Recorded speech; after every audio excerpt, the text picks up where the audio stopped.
Hello मेरे प्यारे viewers, कैसे हैं आप सभी लोग। आशा करती हूँ आप सभी लोग अच्छे होंगे। कहानी के लिए मेरे चैनल को सब्सक्राइब कीजिए, कहानी को लाइक और शेयर ज़रूर कीजिएगा और कहानी कैसी लगी प्लीज़ कमेंट बॉक्स में ज़रूर बताइएगा। कहानी को लेकर कोई भी राय या सुझाव हो वो भी कमेंट बॉक्स में ज़रूर दीजिएगा। तो शुरू करते हैं हम आज की अपनी कहानी। रमा अस्पताल के कॉरिडोर में तेज कदमों से टहल रही थी। उसके आंखों से आंसू थमने का नाम ही नहीं ले रहे थे। लेबर रूम में अंदर उसकी देवरानी रूपा प्रसव वेदना से तड़प रही थी।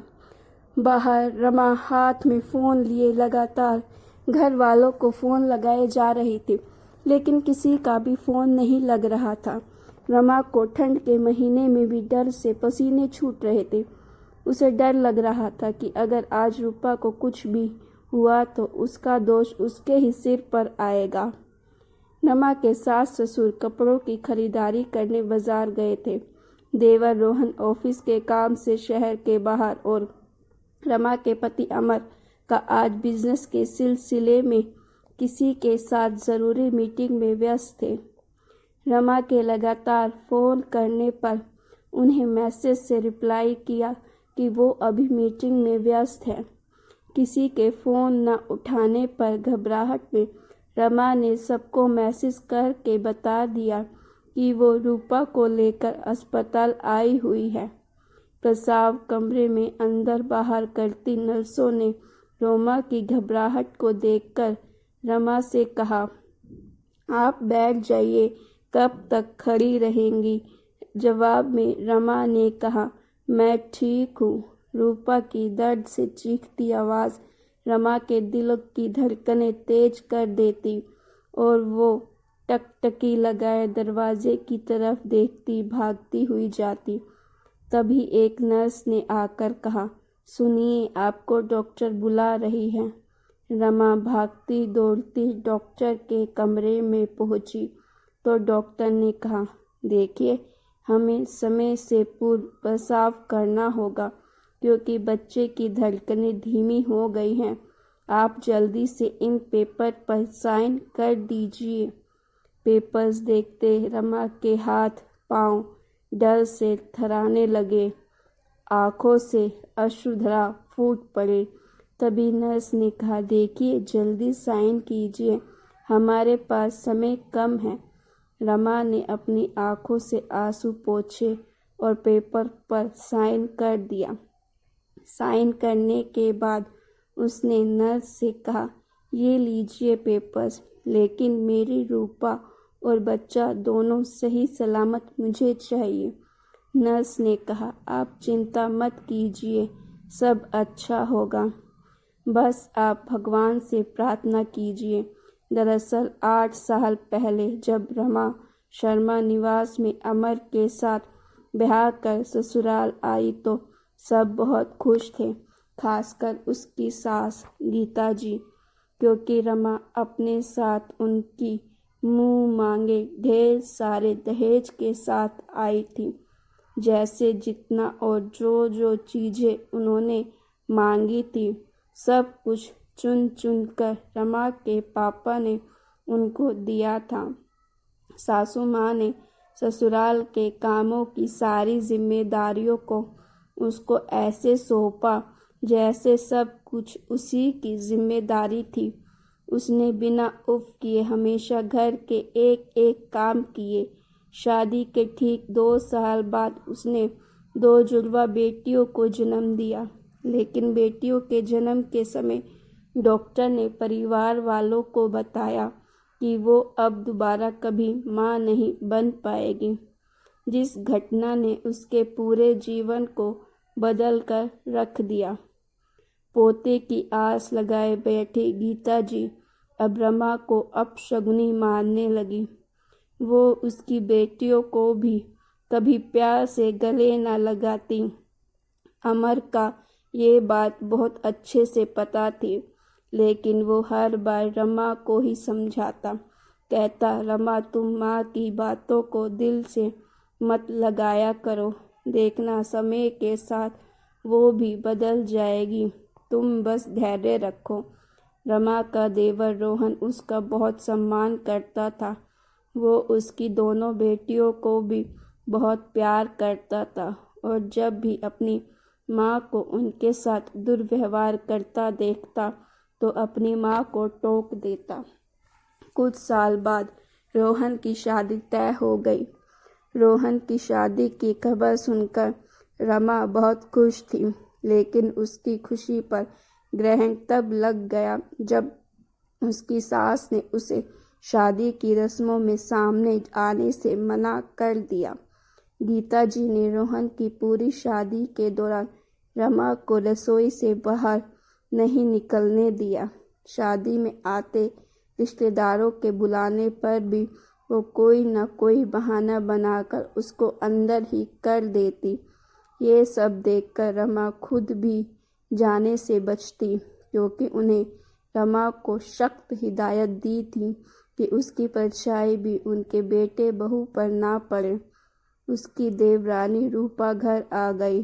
दोनों देवरानी जेठानी में बहुत जमती। शादी के 1 साल बाद रूपा जब गर्भवती हुई तो उसके गोद भराई के समय गीता जी ने रमा को अपने कमरे में बुलाकर अकेले में कहा, सुनो रमा, बड़े बुजुर्गों ने कहा है कि बांझ का तो मुंह भी देख लो तो निर्वंशी का तो चेहरा देखना भी पाप है। इसीलिए मैं चाहती हूँ कि तुम रूपा की गोद भराई से पहले अपने मायके चली जाओ। जब तक कि रूपा बच्चे को जन्म ना दे दे तुम यहाँ मत आना। कहिए ऐसा ना हो तुम्हारी छाया उस पर पड़े और कोई अपशगुन हो जाए। और हाँ, अमर को ये बात मत बताना, उससे कोई भी बहाना कर देना। उसका जब मन चाहे तुम लोगों से मिल सकता है। आखिर तुम्हारा मायका कौन सा दूर है, एक ही शहर में है। जब जी चाहे तुमसे और बच्चों से मिल लेगा।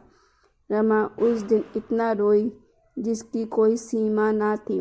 उसने कभी सपने में भी नहीं सोचा था कि बेटे को जन्म न देने से उसका इतना अपमान होगा। रमा अगले दिन अपने मायके चली गई। रमा को यूं अचानक आया देखकर उसकी माँ ने पूछा, अरे अचानक बिना बताए क्या बात है रमा, सब ठीक तो है ना? रमा ने कहा, हाँ माँ, सब ठीक है, बस आपसे और पापा से मिलने का मन हुआ तो चली आई। पापा कैसे हैं? ठीक ही हैं बेटा, आज 6 साल से बेड पर है, क्या कहूँ। हाँ माँ। रमा के पिताजी को उसकी शादी के बाद ब्रेन स्ट्रोक आया और उनका पूरा शरीर लकवाग्रस्त हो गया, जिस वजह से रमा अपना दुख अपने मायके में भी अपनी माँ से नहीं कहती थी। एक छोटा भाई था तो वो कितना और किस किस की जिम्मेदारी उठाता। अगले दिन ही उसके फ़ोन पर रूपा का सुबह 10 बजे फ़ोन आया। उसने उठाकर हेलो कहा तो उधर से रूपा के दर्द से कहराने और रोने की आवाज़ आई। क्या हुआ रूपा, सब ठीक तो है ना? तुम रो क्यों रही हो? रमा ने घबरा के पूछा। भाभी, अभी मैं आपको कुछ नहीं बता पाऊंगी, बस आप जल्दी से घर आ जाइए। रमा ने अपनी माँ से कहा, माँ आप इन दोनों का ख्याल रखना, मैं अभी आती हूँ, आकर आपको सब बताऊंगी। ऑटो से रमा घर पहुंची तो रूपा दर्द से कहरा रही थी और घर में कोई भी मौजूद नहीं था। रूपा को लेकर घर में ताला लगाकर रमा अस्पताल गई। रूपा ने रास्ते में बताया कि माजी ससुर जी के साथ गोद भराई के लिए बाजार करने गई है और रोहन सुबह ही ऑफिस के काम से शहर से बाहर चला गया। रूपा का अभी 7वां महीना ही चल रहा था। तभी नर्स ने रमा के पास आकर कहा, मुबारक हो, बेटा हुआ है, लेकिन अभी प्री मैच्योर होने की वजह से उसको अस्पताल में हमारी निगरानी में रखना होगा। नर्स की आवाज़ से रमा यादों से बाहर आई। इतने में सभी घर वाले भी वहाँ आ गए। गीता जी ने आँव देखा न ताव उन्हें सबके सामने अस्पताल में रमा के गले पर 2 थप्पड़ लगा दिए और कहा, अब शुगनी कहीं की, खुद तो बेटा जन्म नहीं पाई तो देवरानी की खुशियों में भी आग लगा दी। मना किया था ना तुझे आने से।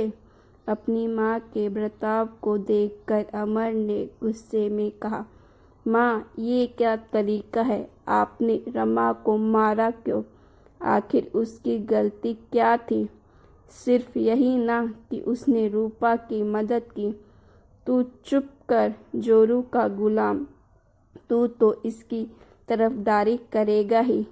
तभी वहाँ नर्स ने आकर रमा से कहा, आपको अंदर डॉक्टर बुला रहे हैं। गीता जी ने कहा, मैं जाऊंगी अंदर और तू चुपचाप अपने मायके जा। गीता जी रोहन को साथ लेकर अंदर डॉक्टर के कमरे में गई। उन्हें देखकर डॉक्टर ने कहा, अब माँ और बच्चा दोनों खतरे से बाहर है, लेकिन अभी दोनों को ही बहुत देखभाल की ज़रूरत है। हमें बच्चों को कम से कम 2 महीने तक NICU में रखना होगा। इसके लिए आप सबको बहुत धैर्य रखने की ज़रूरत होगी। ठीक है कहकर जैसे ही डॉक्टर के कमरे से गीता जी बाहर निकली, उनका पैर फिसला और वो अस्पताल में ही गिर गई। उन्हें उठाने की कोशिश की, लेकिन वो उठने में असमर्थ थी और दर्द से वो रोने लगी। डॉक्टर ने पाँव का एक्सरे और चेक करके बताया कि पाँव फ्रैक्चर हो चुका है, 1 महीना बेड रेस्ट करना होगा। अब रमा के ही कंधे पर सारी जिम्मेदारी आ गई। वो रोज़ घर के काम ख़त्म करके रूपा और सास दोनों का ख्याल रखती। 1 सप्ताह बाद रूपा को छुट्टी मिल गई, लेकिन बच्चे अस्पताल में ही थे। अब वो रूपा को साथ लेकर रोज़ बच्चों को देखने अस्पताल जाती। 1 महीने के अथक प्रयास के बाद डॉक्टर ने बच्चों को घर ले जाने की अनुमति दे दी। इधर अब गीता जी के पाँव भी ठीक हो गया। बच्चों को घर आने की सारी तैयारी रमा ने की। रूपा और रोहन दोनों बच्चों को लेकर घर आए। गीता जी में आरती उतार कर बच्चों का स्वागत किया। इधर रमा की दोनों बिटियां भी बच्चे को देखने की जिद कर रही थी, जिसे देखकर रमा उन्हें लेकर रूपा के कमरे के पास तक पहुंची ही थी कि पीछे से कड़कती आवाज़ में गीता जी ने कहा, बड़ी बेशर्म हो गई हो तुम। इतनी बार बोला तुमको कि तुम रूपा और उसके बेटे से दूर रहो, लेकिन तुम मानती नहीं। इतना अपशगुन कराकर जी नहीं भरा जो कुछ और कराना चाहती हो। क्या सबको मारना चाहती हो? गीता जी के गुस्से में कड़कती आवाज़ सुनकर सभी वहाँ इकट्ठे हो गए। रमा को लगा था शायद अब गीता जी बदल जाए, लेकिन उसकी सोच गलत थी। उसने सामने खड़े अपने पति अमर की तरफ देखा। बेटियों को हंसता हुआ मासूम चेहरा उदास हो गया। रमा खुद पर काबू न कर पाई और उसकी आंखों से अश्रुधारा फूट पड़े और वो वहाँ से जाने लगी। तभी रूपा ने कहा, रुकिए भाभी। गीता जी गुस्से में, सुनाई नहीं दिया मैंने क्या कहा? तुम अंदर जाओ, रमा बच्चों से जुड़ा कोई काम नहीं करेगी। भाभी मैंने कहा रुकिए, और उसने आगे बढ़कर रमा का हाथ पकड़ लिया। भाभी यूँ चुप रहकर रोज़ रोज़ अपमान सहन करने से कोई नहीं बदलने वाला, इसीलिए आपको बोल रही हूँ कि अब बिना बोले काम नहीं चलने वाला। कभी कभी बड़े इतना मजबूर कर देते हैं कि उनको जवाब देकर छोटे को उन्हें सच का आईना दिखाना ही पड़ता है। रूपा, सुनाई नहीं दे रहा तुम्हें? गीता जी ने दोबारा गुस्से से कहा। सुना माँ जी, अच्छी तरह सुना, लेकिन जिस तरह हम घर में गंदगी इकट्ठा करके नहीं रख सकते, ठीक वैसे ही मैं आपकी ये बेकार की बातें नहीं सुन सकती और ना ही मान सकती हूँ। मैंने और रोहन ने आपको बहुत संभाल समझाया कि आप भाभी को यूँ हर बात में अपमानित ना किया करें, लेकिन आप हैं कि मानने के लिए तैयार भी नहीं। वो तो भाभी हैं जो आपकी इतनी कड़वी बातों को सुनकर रह जाती हैं, वरना उसकी जगह कोई और होता तो अब तक आपको करारा जवाब और सबक कब का मिल चुका होता। आपका तो मुझे नहीं पता, लेकिन मेरे लिए मेरी जेठानी कभी अपशगुनी नहीं थी, ना है ना रहेगी, बल्कि मेरे और मेरे बच्चों के लिए तो वो जीवन दाता है।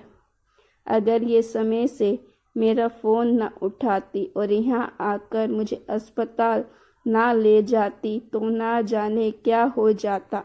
और दूसरी बात, बेटी को जन्म देने से औरतें अपशगुनी हुई तो आप देवी की पूजा क्यों करती हो? तब तो मेरी माँ और आपकी माँ भी अपशगुनी हुई, क्योंकि मैं भी 2 बहनें हूँ और आप 4 बहनें हैं। हम दोनों का ही भाई नहीं।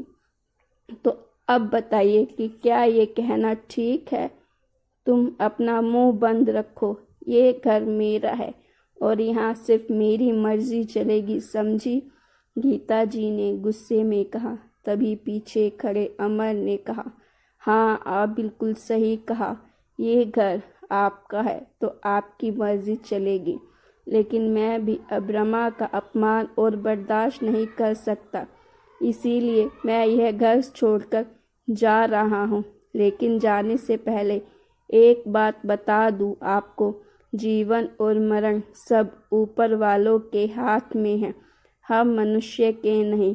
भगवान ने अच्छा किया जो उन्हें जन्म और मृत्यु का चक्र अपने हाथ में रखा है, वरना तो कुछ आप जैसे सोच के लोग कभी बेटियों को जन्म दे ही ना। तो गाइस, अगर आपको स्टोरी अच्छी लगी हो तो प्लीज़ स्टोरी को लाइक कीजिएगा।